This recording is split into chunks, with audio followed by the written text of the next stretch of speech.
Bienvenidos a la presentación de la clase de Ven Sígueme de esta semana titulada Sobre vosotros mis consiervos, que comprende las secciones 12 y 13 de Doctrina y Convenios.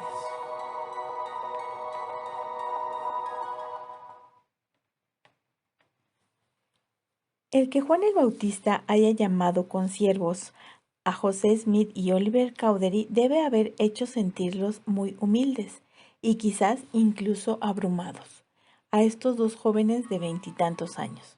En ese tiempo, José y Oliver eran relativamente desconocidos, tanto como Harmony lo era, pero el servicio en la obra de Dios siempre ha tenido que ver con la forma en que servimos y no con quien lo nota.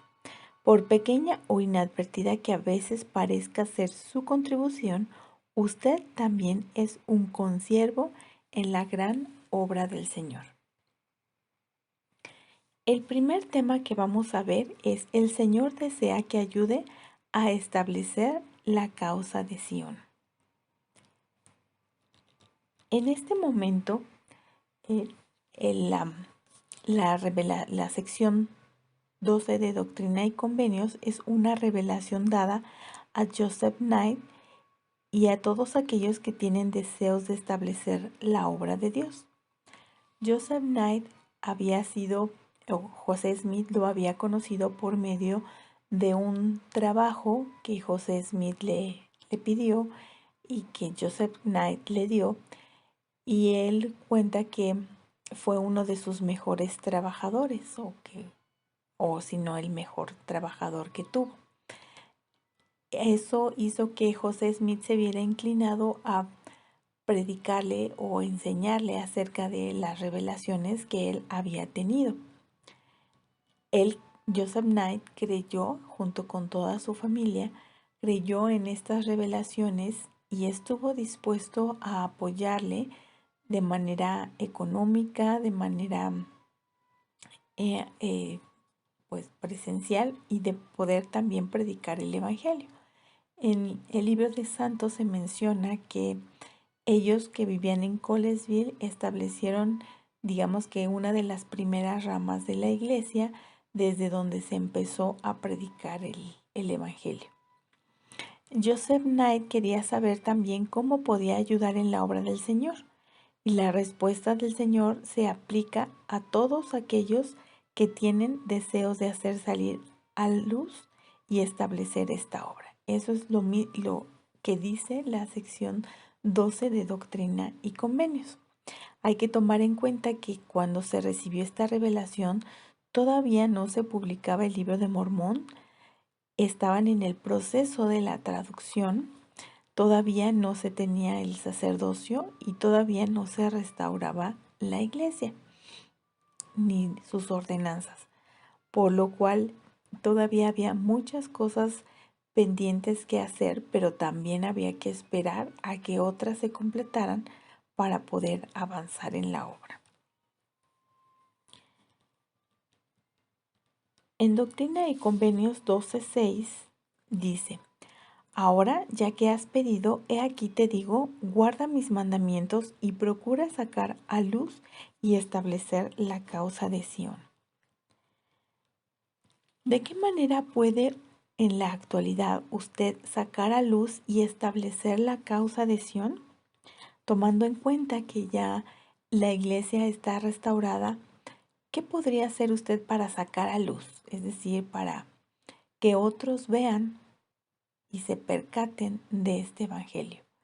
Puede ser predicando con el ejemplo, o puede ser predicando con su propia voz sobre esta obra, y también haciendo algunas otras cosas aparte de vivir el evangelio que puede ayudarle a que otras personas puedan ver y hacer avanzar esta obra.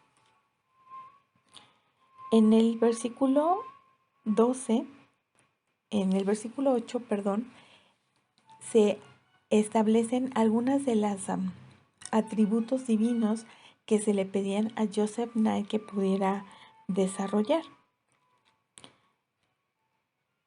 Estos son algunos de los mismos que ya se le habían pedido a José Smith padre y que se enseñan en la sección 2 de doctrina, en la sección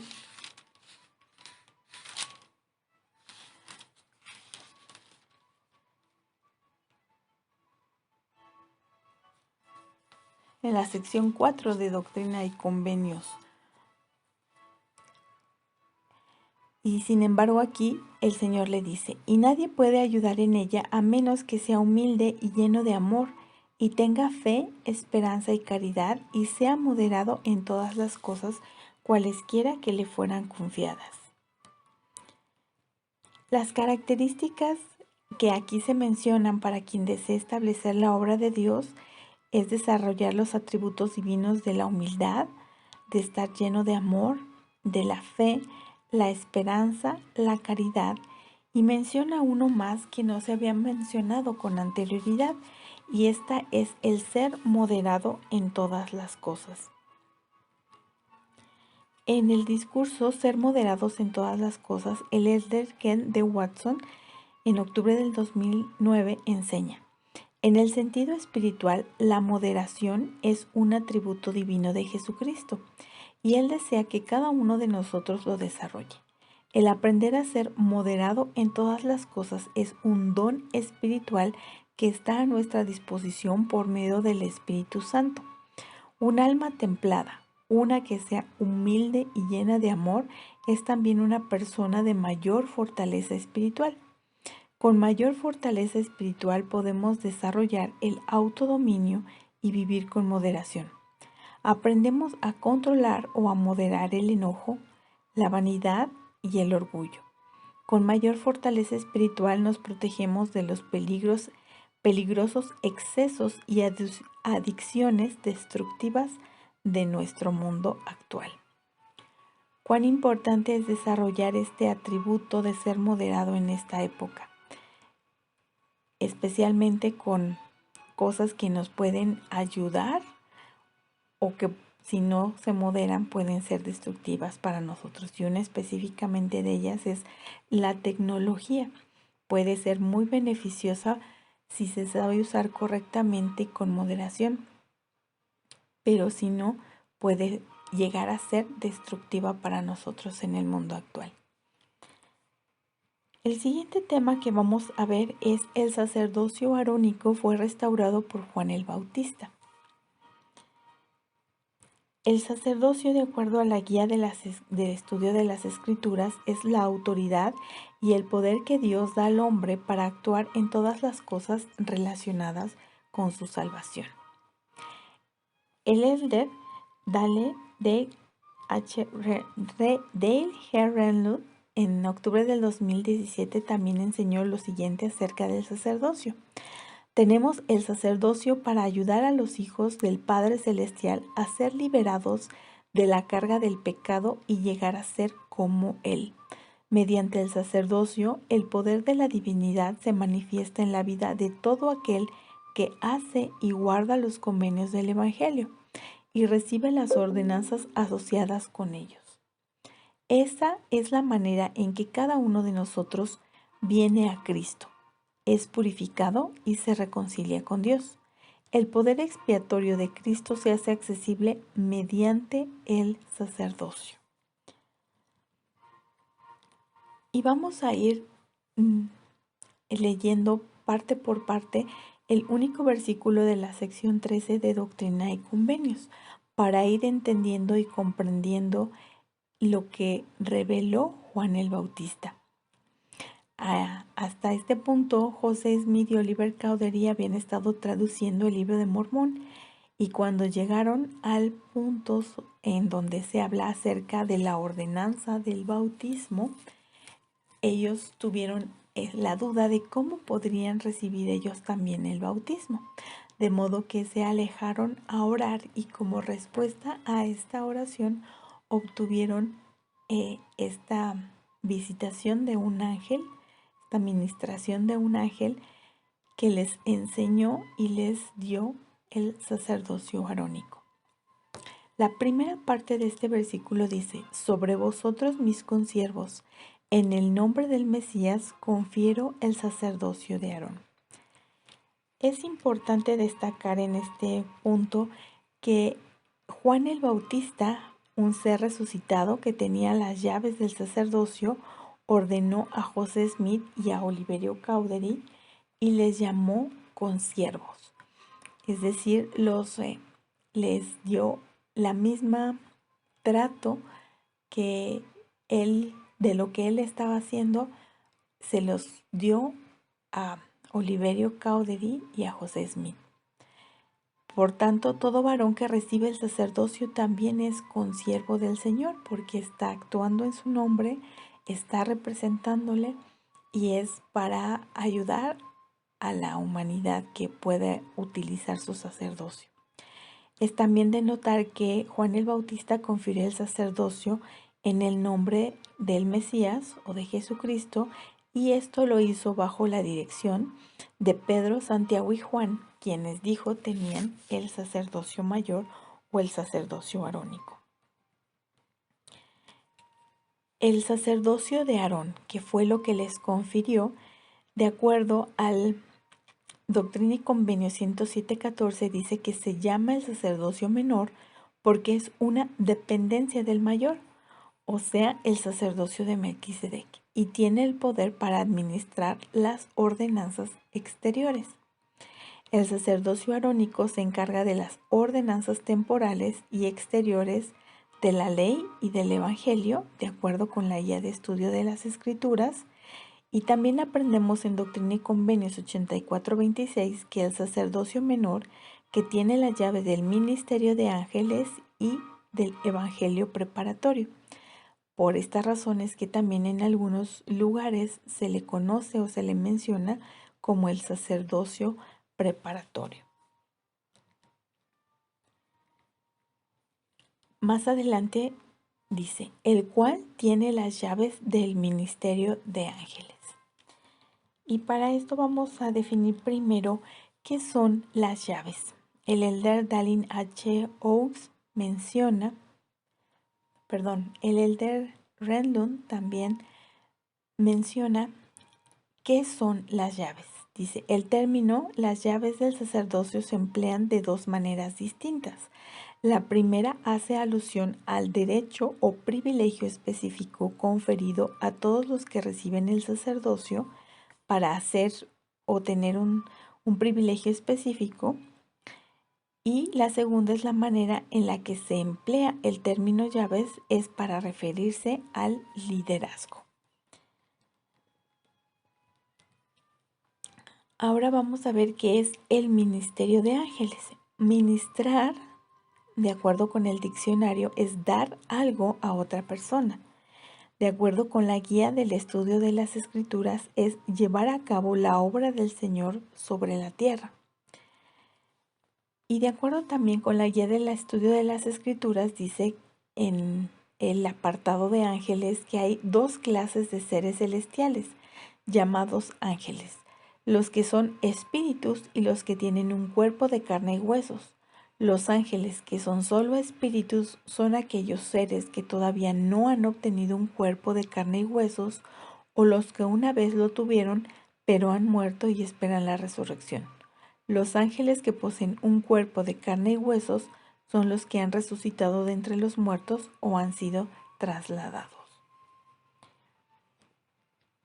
Vamos a ver 3 citas de los profetas de la actualidad acerca de lo que es el ministerio de ángeles para que podamos comprenderlo mejor. La primera de ellas se encuentra en el discurso El sacerdocio arónico y la Santa Cena del elder Dallin H. Oaks, que se dio en octubre de 1998, y dice, pero el ministerio de ángeles también puede ser invisible. Los mensajes angelicales se pueden entregar por medio de una voz o por un mero pensamiento o sentimiento que se comunique a la mente. El presidente John Taylor describió la acción de los ángeles o mensajeros de Dios en nuestras mentes para que el corazón considere las revelaciones del mundo eterno. Nefi describió 3 manifestaciones del ministerio de ángeles cuando recordó a sus hermanos rebeldes que ellos habían visto un ángel, que habían oído su voz de cuando en cuando, y que ese ángel también les había hablado con un apacible, aun cuando ellos habían dejado de sentir y no pudieron sentir sus palabras. Las escrituras contienen muchas declaraciones más de que se envían ángeles a enseñar el Evangelio y a traer a los hombres a Cristo. La mayoría de las comunicaciones se sienten o se escuchan en vez de que se vean.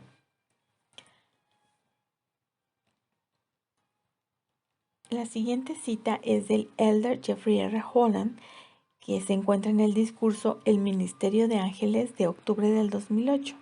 Él dice, por lo general, los ángeles ministrantes no son visibles, aunque a veces lo son, pero visibles o invisibles siempre están cerca. Algunas veces las asignaciones que tienen son sumamente grandiosas y encierran significado para todo el mundo. A veces los mensajes son más privados. En ocasiones el propósito de los ángeles es advertir, pero la mayoría de las veces es consolar y proporcionar cierta forma de atención misericordiosa y de guía en tiempos difíciles. Y la tercera se encuentra en el discurso El sacerdocio de Aarón, dado por el elder L. Tom Perry en octubre del 2010, que dice, los jóvenes del sacerdocio arónico no solo reciben el poder y la autoridad para ser agentes del Señor al llevar a cabo sus responsabilidades del sacerdocio, sino que reciben las llaves del ministerio de ángeles. Jóvenes del sacerdocio arónico, les testifico que el Señor está obligado, mediante un convenio solemne, a bendecirlos de acuerdo con la fidelidad de ustedes.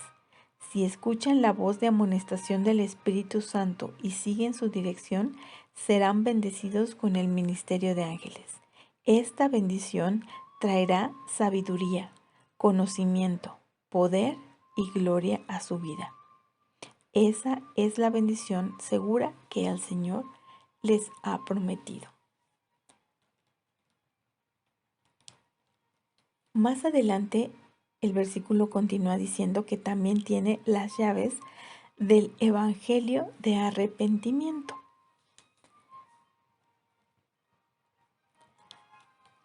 ¿Qué es el Evangelio de arrepentimiento? Bueno, en la guía de estudio de las Escrituras, el Evangelio se define como el plan de Dios para la salvación del hombre, hecho posible mediante la expiación de Jesucristo. El Evangelio abarca las verdades eternas, es decir, es todo aquello que podemos aprender de lo que el Señor tiene preparado para nosotros por medio de la expiación. Y el arrepentimiento es un cambio que se efectúa en el corazón y en el modo de pensar, lo cual significa adoptar una nueva actitud en cuanto a Dios, en cuanto a uno mismo y en cuanto a la vida en general. De modo que el Evangelio de arrepentimiento son las cosas que podemos enseñar, predicar o hacer para buscar un cambio en el corazón de las personas. Son todas aquellas verdades, todas aquellas cosas necesarias, sentimientos que nos acercan a la expiación de Jesucristo por medio del cambio en nuestro corazón. En el discurso El sacerdocio arónico, un don de Dios, el presidente Gordon B. Hinckley en octubre de 1988 enseñó: Juan el Bautista continuó diciendo a José Smith y a Oliver Cowdery que este sacerdocio que les otorgó incluía las llaves del Evangelio de arrepentimiento. ¡Qué cosa tan maravillosa es esto! Es nuestro privilegio, el suyo y el mío como poseedores de este sacerdocio, arrepentirnos del mal con la expectativa de que seremos perdonados si vivimos dignos del perdón del Señor. Además, es nuestro privilegio predicar el arrepentimiento. De manera que una de las llaves que tiene este sacerdocio es predicar el arrepentimiento para llevar a efecto un cambio en el corazón de las personas. Más adelante continúa el versículo con otras dos partes y vamos a cambiar al tema de las ordenanzas que me dan acceso al poder de Dios. Lo siguiente que dice el versículo es que también el sacerdocio de Aarón tiene las llaves del bautismo por inmersión para la remisión de pecados. Y en este contexto, las ordenanzas que son para la remisión de pecados comprenden básicamente dos, que son el bautismo y la Santa Cena. De acuerdo con la guía de estudio de las Escrituras, el bautismo por inmersión en el agua es efectuado por alguien que tenga la debida autoridad y es la ordenanza introductoria del Evangelio.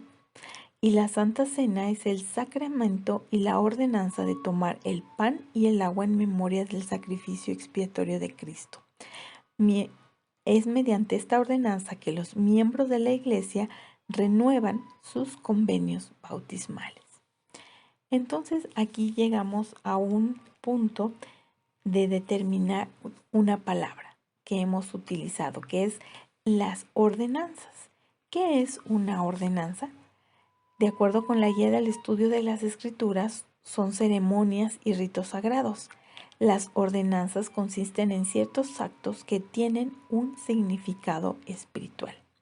Es decir, el bautismo es una ceremonia donde se sepulta simbólicamente a la persona bajo el agua y nuevamente sale del agua como una nueva persona. Ese es el significado espiritual, el cambio de corazón de esa persona. Y la Santa Cena es una ceremonia donde se toma el pan y el agua en memoria del sacrificio que Cristo hizo por nosotros y que nos hace recordar o renovar nuestros convenios bautismales. En el discurso del sacerdocio arónico y la Santa Cena, el elder Dallin H. también enseñó: no podemos exagerar la importancia del sacerdocio arónico en esto. Todos estos pasos vitales correspondientes a la remisión de los pecados se dan por medio de la ordenanza salvadora del bautismo y de la ordenanza renovadora de la Santa Cena. Ambas ordenanzas las llevan a cabo los poseedores del sacerdocio arónico bajo la dirección del obispo, que ejerce las llaves del Evangelio de arrepentimiento y del bautismo y de la remisión de pecados. Más adelante dice el versículo, el único versículo de la sección 13, este sacerdocio nunca más será quitado de la tierra hasta que los hijos de Leví de nuevo ofrezcan al Señor un sacrificio en rectitud. Dice aquí que el sacerdocio arónico no será quitado de la tierra hasta que, bien, Juan el Bautista enseña aquí dos cosas. Primero, que ya no vendrá otro periodo de apostasía como en las dispensaciones anteriores, es decir, el sacerdocio arónico no será quitado de la tierra. Pero al mencionar hasta, sí da un periodo en el que ya no será necesario el sacerdocio menor o preparatorio, por eso es preparatorio, porque el Evangelio habrá sido predicado a todo ser y toda persona que haya tenido la oportunidad de bautizarse, la oportunidad de tomar la decisión de arrepentirse o de no arrepentirse. Es decir, ya no se requerirá bautizar a nadie más. Y entonces habremos terminado con ese punto. Dicen las Escrituras que toda rodilla se doblará y toda lengua confesará que Jesús es el Cristo.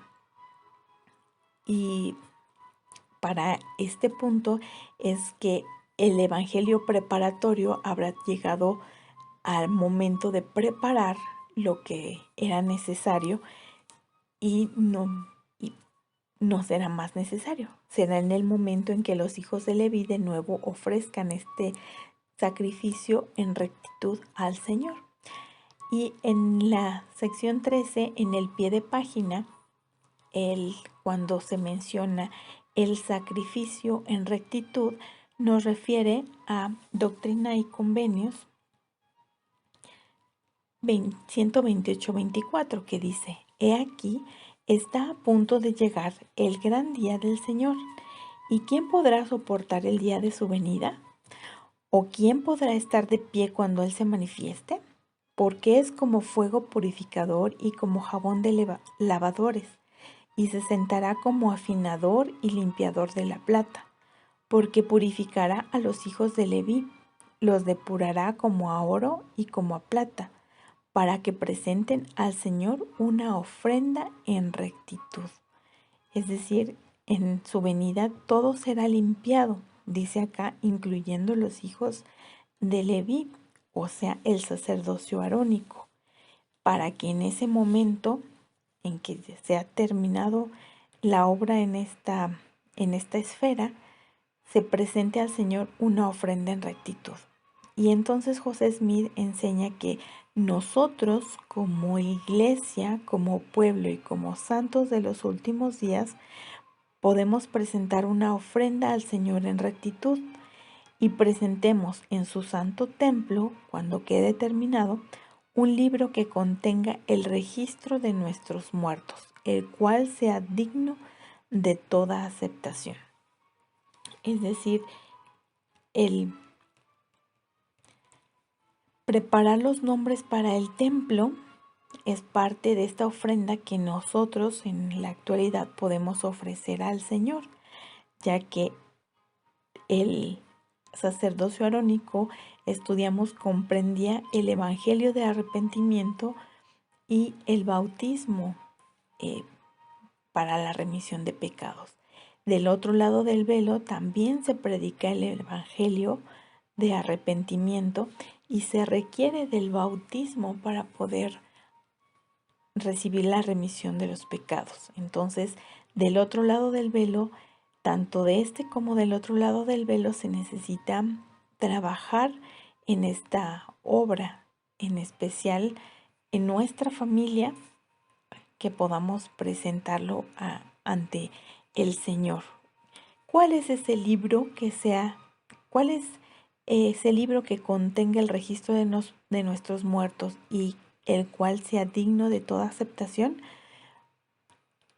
Este libro, hay un discurso que se titula El libro del elder Alan Packer, que dice: este libro se elaborará con los registros de la base de datos de nombres y de ordenanzas de la Iglesia llamada árbol familiar.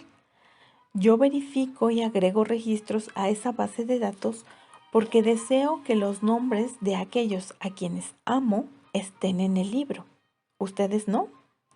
Sin embargo, queda un obstáculo que la Iglesia no puede eliminar: la vacilación personal para hacer la obra. Todo lo que se requiere es una decisión y un pequeño esfuerzo. No hace falta disponer de una gran cantidad de tiempo. Un poco de tiempo de manera constante generará el gozo de la obra. Tomen la decisión de dar un paso, de aprender y de pedir ayuda a otras personas. Los ayudarán. Los nombres que encuentren y lleven al templo se convertirán en los registros del libro. De manera que otra manera en la que nosotros podemos ayudar a establecer Sión en la actualidad es ser parte de esta ofrenda que sea digna de toda aceptación y que podemos presentar al Señor con un granito de arena, con buscar un nombre, con indexar nombres para otras personas, con dedicar 10, 15 o 20 minutos a poder buscar estos nombres y prepararlos para ser presentados en el templo y que puedan ser bendecidos con estas llaves del sacerdocio de la predicación del Evangelio y del bautismo para la remisión de pecados. ¿Qué cosas puedo hacer yo para ser partícipe en la obra del Señor? Ya sea que sea un varón y tenga el sacerdocio, ¿cómo puedo usar mejor este sacerdocio? O si no soy mujer y no lo tengo, ¿qué puedo hacer de todas maneras para participar de la obra del Señor? ¿Qué puedo hacer para, bajo la dirección del sacerdocio, ayudar a continuar con esta obra? Y hasta aquí hemos llegado. Gracias por escucharnos. Si tienes algún comentario u otra enseñanza que quieras compartir, lo puedes hacer en los comentarios. O recuerda que puedes descargar esta presentación en PDF en la caja de este video o verla a través de Google Slide. Gracias.